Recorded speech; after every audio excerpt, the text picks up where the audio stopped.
अभी से कुछ देर पहले अखिलेश यादव जी द्वारा एक प्रेस वार्ता की गई और उसमें कुछ विषय रखे गए जिनको सुनकर के अचरज होता है और किस तरीके से भ्रम फैलाने की कोशिश उनके द्वारा की गई है।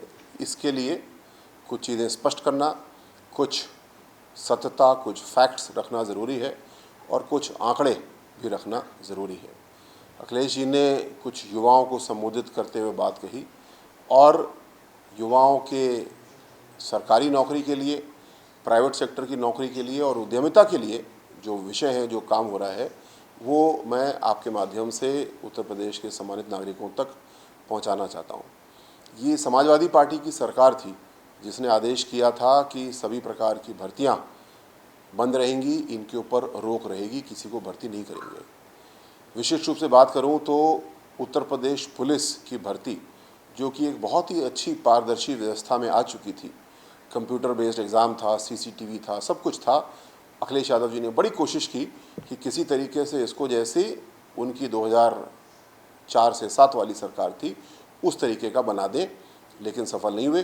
तो फिर इन्होंने एक नया तिकड़म किया कि इसमें 10वीं और 12वीं के नंबरों के आधार पर भर्ती की जाएगी, वो भी नहीं कर पाए, उसमें सफल नहीं हुए। इसके विपरीत भारतीय जनता पार्टी की सरकार ने, योगी जी ने जैसे ही मुख्यमंत्री का सेवा काल अपना शुरू किया, उन्होंने इस बात को समझा कि अपराध से निपटने के लिए कई काम करने होंगे, जिसका प्रमुख काम होगा कि पुलिस की जो रिक्तियां हैं बड़ी पैमाने पे, उनको हमको दूर करना होगा। 1,60,000 पुलिसकर्मियों को पिछले 8 साल में भर्ती करने का काम योगी जी ने किया।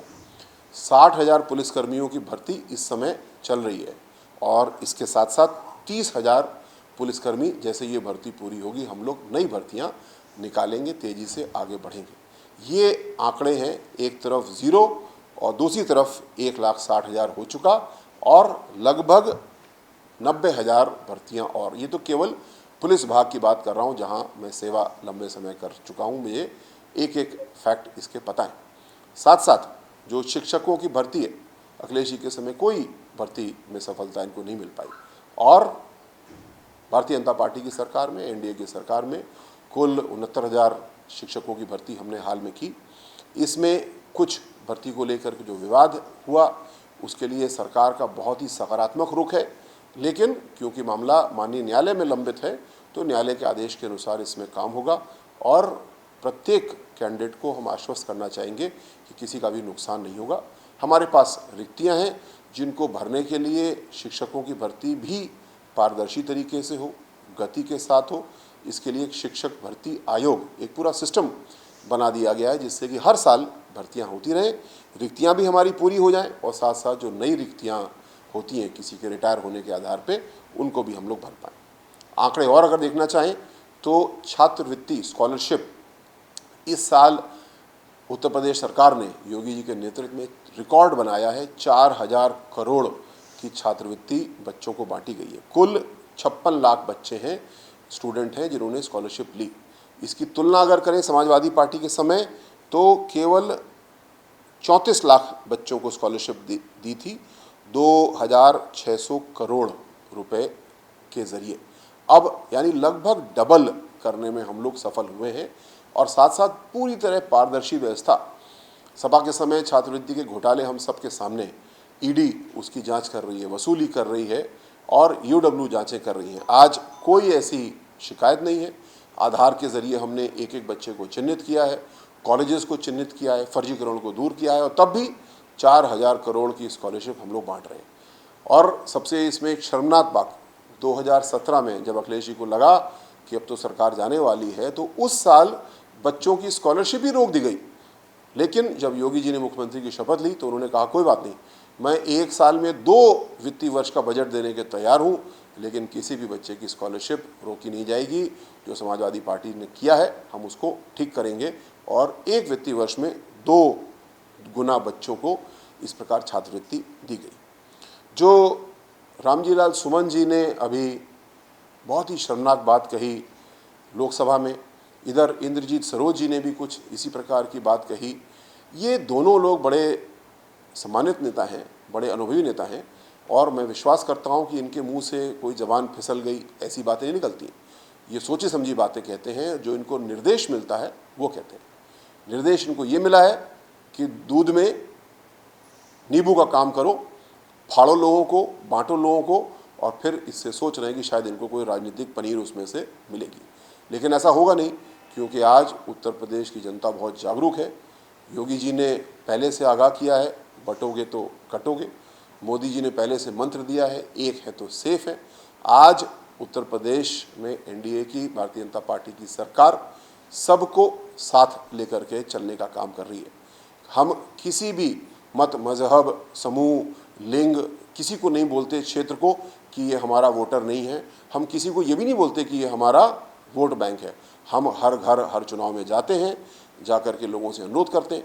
कभी यहाँ से वोट ज़्यादा मिलता है, कभी यहाँ से वोट ज़्यादा मिलता है, लेकिन जो लोकतंत्र का असली भाव बाबा साहब ने दिया था उसके तहत काम करते हैं। और उसके विपरीत आप देख रहे हैं, अखिलेश जी लगातार 2-3 जाति समूह को साध लो और काम बन जाए, ऐसा करने की कोशिश कर रहे हैं। क्या बाबा साहब के संविधान में ये था कि 2-3 जातियों को साधो और अपना काम कर लो? बाबा साहब के संविधान में स्पष्ट था कि सबको साथ हम लोग को लेकर के चलना है। मेरा अनुरोध है, अखिलेश जी, आप ऐसी बांटने वाली राजनीति ना करिए। जो अपने समय का भ्रष्टाचार है, जो आपके सरकार के समय कोई काम नहीं हुआ, भर्तियां नहीं हुई, एम्प्लॉयमेंट नहीं बढ़ा, उसकी वजह से आपको सिरे से खारिज किया गया, आपको राजनीतिक हाशिए पे जनता ने पहुंचाया। योगी जी को 2017 में भाजपा को चुना, 2022 में दोबारा आशीर्वाद दिया, और केवल काम और विश्वास की वजह से आशीर्वाद मिला। मुझे विश्वास है कि ये भविष्य में भी जनता का आशीर्वाद इसी प्रकार मिलेगा, क्योंकि भारतीय जनता पार्टी की सरकार भ्रष्टाचार को नष्ट कर रही है, अपराधों को दूर करने में सफल हो चुकी है। और अब जिस तेज़ी के साथ आर्थिक विकास हमारा हो रहा है, हाईवे में हम नंबर 1 हैं, एयरपोर्ट में हम नंबर 1 हैं, हम हर घर तक पानी पहुंचा रहे हैं, पहुंचाने में सफल हो रहे हैं, हमारे बच्चे हमारे सरकारी विद्यालयों में जा रहे हैं, सरकारी विद्यालयों की स्थिति इतनी अच्छी हो रही है आज, ये सब के सामने है, किसी को बताने की ज़रूरत नहीं है, आप स्वयं इसको अनुभव कर रहे हैं। और जो कमियां बची हैं उनको भी पूरी तत्परता से हम लोग पूरा कर रहे हैं। अखिलेश यादव जी का समाजवादी पार्टी का दलित प्रेम शुरू होता है जब 2017 में इनको सत्ता शासन से दूर कर दिया गया। मैं एक छोटी सी बात आपको याद दिलाऊंगा, जब इनके हाथ में मुख्यमंत्री की कलम थी तो इन्होंने प्रत्येक ऐसे महापुरुष या स्त्री जिनके नाम पे कोई जिला था, जिनके नाम पे कोई मेडिकल कॉलेज था, कोई ऐसे प्रतिष्ठान थे, सब जगह पे इन्होंने अपनी काली कलम चलाई और नाम काट दिया। बाबा साहब के नाम पे एक जिला था भीमनगर। अखिलेश जी जवाब दीजिए, आपने भीमनगर का नाम क्यों काटा? ज्योतिबा फुले जी, उनसे किसी को क्या नाराज़गी हो सकती है? संत रविदास जी, और तो और भगवान बुद्ध की माता जी महामाया जी, उनके नाम पे आपने अपना काला कलम क्यों चलाया? इसलिए चलाया क्योंकि आपके दिल में किसी भी ऐसे व्यक्ति के प्रति सम्मान नहीं है जिसने सामाजिक चेतना के लिए काम किया। ये आपके काम है। और आज योगी जी ने इस चीज़ को ठीक किया। कन्नौज में एक मेडिकल कॉलेज है जहाँ से मैं विधायक हूँ, मेरे बहनों भाइयों ने मुझे आशीर्वाद दिया, बाबा साहब के नाम पे मेडिकल कॉलेज था, अखिलेश जी ने नाम काट दिया। और उससे पहले समाजवादी पार्टी के गुंडों ने हर तरीके की उपद्रव किया, अपमान किया, बाबा साहब के बोर्ड को तोड़ा, ऐसे ऐसे कृत्य किए जो मैं बोल नहीं सकता मीडिया के सामने, मुझे शर्म आती है। और उनको सज़ा देने के बजाय अखिलेश जी ने बाबा साहब का नाम वहाँ से काट दिया। मैं ये सवाल जानना चाहता हूँ आपसे, आप उत्तर दीजिए कि आपका ये दलित प्रेम जब आपके हाथ में मुख्यमंत्री की कलम थी तब कहाँ था? आज जब कलम आपसे छीन ली गई है तो आपको ये याद आ रहा है। गलती से भी अगर इनके हाथ में दोबारा कलम आई तो हमको पता है ये सम्मान को भी नष्ट करेंगे। अंबेडकर ग्राम विकास योजना जैसी अच्छी योजनाएं जो दलितों के विकास की थी उनको भी काटेंगे। वन इलेक्शन को लेकर अखिलेश यादव ने फिर आप लोगों को घेरते हुए कहा है कि एक चरण में तो चुनाव करा नहीं पा रहे और वन नेशन वन इलेक्शन की बात करते हैं। अखिलेश जी शायद इस बात को पूरा समझ नहीं पाए हैं या उन्होंने समझने की कोशिश नहीं की है। वन नेशन वन इलेक्शन का मतलब ये नहीं है कि एक ही दिन सारे चुनाव हो जाएंगे। इसका मतलब ये है कि 6 महीने की एक अवधि होगी। सबसे पहले लोकसभा और विधानसभा के चुनाव होंगे, जैसे अभी चरणवार होते हैं वैसे ही चरणवार होंगे, लेकिन वोटर लिस्ट एक बार बन जाएगी और उस वोटर लिस्ट को एक साथ प्रयोग किया जाएगा। अभी हर चुनाव से पहले 45 दिन 1-2 महीना वोटर लिस्ट बनती रहती है, सारे काम रुक जाते हैं, आचार संहिता लग जाती है एक अलग प्रकार की। लोकसभा और विधानसभा का चुनाव जब एक साथ पूरा हो जाएगा, इसके बाद में नगर निकाय, इसके बाद में फिर ग्रामीण यानी पंचायती राज त्रिस्तरीय चुनाव होंगे। और 6 महीने के अंदर हम सारे चुनाव पूरे कर लेंगे। फिर 4.5 साल सब मिल करके काम करेंगे। बीच में कोई आचार संहिता नहीं, बीच में कोई टेंडर पे, कोई कंस्ट्रक्शन पे रोक नहीं, और 4.5 साल के बाद फिर हम चुनाव में जाएंगे। और ये कोई नई बात तो है नहीं, देश में पहले 20 साल 1951-52 के चुनाव से लेके 1967 तक के चुनाव में ऐसा ही हुआ और बड़े आसानी से चला। ये तो कांग्रेस ने जब सरकारों को बर्खास्त करना शुरू किया प्रदेशों में, तब सीक्वेंस बिगड़ गया। 1971 में लोकसभा को जल्दी डिसॉल्व कर दिया तो सीक्वेंस बिगड़ गया। आज जो बाबा साहब ने व्यवस्था दी थी, जो पहले 20 साल अच्छे से चली, उसकी ओर मोदी जी देश को ले जाना चाहते हैं और ये सबके हित में होगा। और मुझे विश्वास है जिस प्रकार एक आम राय इसके लिए तैयार की जा रही है, कंसेंसस बनाया जा रहा है, लगभग तैयार भी है और इसको हम लोग जल्दी ही अमली जामा बनाएंगे। परसों मेट्रो का उद्घाटन मुख्यमंत्री योगी आदित्यनाथ वहां मौजूद थे, उन्होंने किया था। उसको लेकर भी आज समाजवादी पार्टी के नेता अखिलेश यादव ने कहा कि हमारे द्वारा किए गए कार्यों का केवल उद्घाटन किया जा रहा है। गोरखपुर की ही बात कर ले तो वहां पर केवल नाव चला पाएंगे, मेट्रो वहां नहीं पहुंच पाएंगे। अखिलेश यादव जी को ये अजीब भ्रम है कि प्रत्येक प्रोजेक्ट, अब आगरा लखनऊ एक्सप्रेसवे, कितनी बार हर बयान में हम लोग उसी एक्सप्रेसवे को सुनते हैं। अखिलेश जी ने अगर कोई और काम किया हो तो हम लोग को बताएं। और आज जो काम हो रहा है वो प्रदेश सरकार ने जीएसटी के कलेक्शन को बढ़ाया है, अपने स्टेट एक्साइज को कलेक्शन को बढ़ाया है, पारदर्शिता लाए हैं। माइनिंग का जो पैसा जो खा जाया करते थे लोग, उसको हमने पारदर्शी व्यवस्था में लाके बढ़ाया। आज उत्तर प्रदेश की जनता ईमानदारी से अपना टैक्स दे रही है। उस हमारे आपके पैसे से ये मेट्रो बन रही है और बाकी काम हो रहे हैं।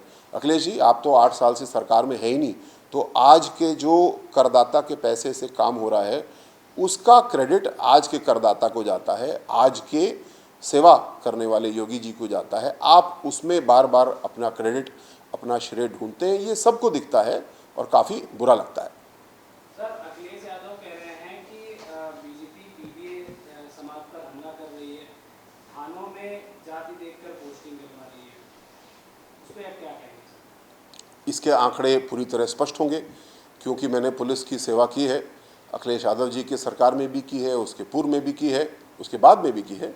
और आंकड़ा निकाल करके स्पष्ट देख लिया जाए, समाजवादी पार्टी के समय जो नियम है कि अनुसूचित जाति जनजाति के इतने अनुपात में थानाध्यक्ष इंस्पेक्टर होंगे, अभी आंकड़ा मिल जाएगा, वो बिल्कुल भी पूरा नहीं होता था, बल्कि ज़ीरो ज़्यादातर जिलों में छोड़ दिया जाता था। ऐसा क्यों था? जैसे मैंने बोला, जब हाथ में कलम आई, किसी ने बड़ी अच्छी बात कही है, किसी के चरित्र को परखना है तो उसको पावर दे दो, गिव हिम पावर, अंग्रेजी में कहूँ तो। जब आपके हाथ में पावर थी तो आपने हर तरीके से अनुसूचित जाति का, दलितों का अपमान किया, उनके हक को मारा, चाहे वो थानाध्यक्ष की पोस्टिंग हो, चाहे वो डीएम-एसपी की पोस्टिंग हो, चाहे वो तहसीलदार की पोस्टिंग हो। ये तो आंकड़े हम सबके सामने हैं। जो लोग सुन रहे हैं वो स्वयं इस बात को समझेंगे कि ये क्या प्रत्यक्ष प्रमाण है। लेकिन आज योगी जी ने उसको पूरी तरीके से बदल दिया है। आज हर व्यक्ति, सरकारी कर्मचारी अपनी काबिलियत के आधार पर पोस्टिंग पा रहा है। जो निकम्मे हैं, ढीले हैं, उनके खिलाफ कार्रवाई हो रही है। वो किस जाति के हैं, धर्म के फ़र्क नहीं पड़ता। जो भ्रष्ट हैं उनको बर्खास्त किया जा रहा है, वो किस जाति धर्म के हैं इससे कोई फ़र्क नहीं पड़ रहा। और जो अपने काम को अच्छे से करते हैं उनको प्रशिक्षण दिया जा रहा है, उनको संसाधन दिए जा रहे हैं, उनको एक ईमानदारी की व्यवस्था दी जा रही है जिसके तहत वो काम कर रहे हैं। और इसीलिए कानून का राज हमारे उत्तर प्रदेश में स्थापित हो रहा है।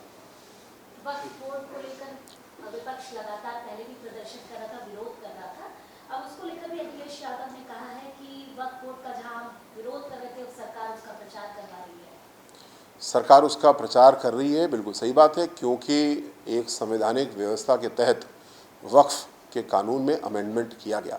ये कानून काफ़ी पुराना कानून था और इसको लेकर के तमाम भूमाफिया फ़ायदा उठा रहे थे। कानून को एक आधुनिक पारदर्शी स्वरूप दिया गया है। मैं पॉइंट बाय पॉइंट बता रहा हूँ, कौन इसका विरोध करेगा। वक्फ के जो बोर्ड बने हैं उनको स्वयं नहीं पता था कि उनकी कितनी ज़मीनें, कितना रकबा कहाँ पे है। तो पहला निर्णय ये हुआ कि ड्रोन को यूज़ करके, जीपीएस को यूज़ करके, इंटरनेट को यूज़ करके, नवीनतम टेक्नोलॉजी को यूज़ करके हम लोग सबसे पहले किस बोर्ड के पास कितनी संपत्ति है इसका आंकड़ा विकसित करेंगे, एक सिस्टम बनाएंगे। कौन इसका विरोध कर सकता है?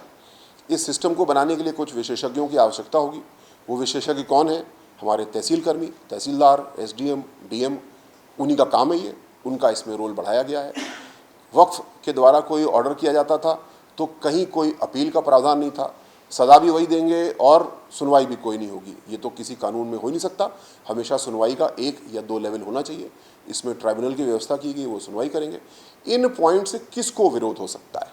और सबसे बड़ी बात कि बहुत सी ऐसी संपत्तियां हैं जो नॉन मुस्लिम्स की हैं और उसको भी वक्फ में शामिल कर लिया गया। तो ज़रूरी है कि इसमें प्रतिनिधित्व के लिए नॉन मुस्लिम्स भी होने चाहिए बोर्ड में विभिन्न पदों पे, और एक छोटा सा अनुपात रखा गया है जिससे कि विविधता भी रहे, प्रतिनिधित्व भी रहे और सबकी बात टेबल पे आए, उसके आधार पर निर्णय हो। ये 4 विषय हैं। इसमें जो दर्शक सुन रहे हैं, कोई भी कहेगा इसमें कौन सी गलत बात है, इसके अतिरिक्त कोई बात इसमें है ही नहीं। यही विषय है जिससे कि वक्फ के कानून को संशोधित किया गया है, अमेंड किया गया है, और ये तो कानून बन चुका है। सुप्रीम कोर्ट इसका रिव्यू कर रहा है। जो सुप्रीम कोर्ट रिव्यू करेगा हम उसको भी सर माथे लगाएंगे और ज़मीन पे उसको उतारेंगे।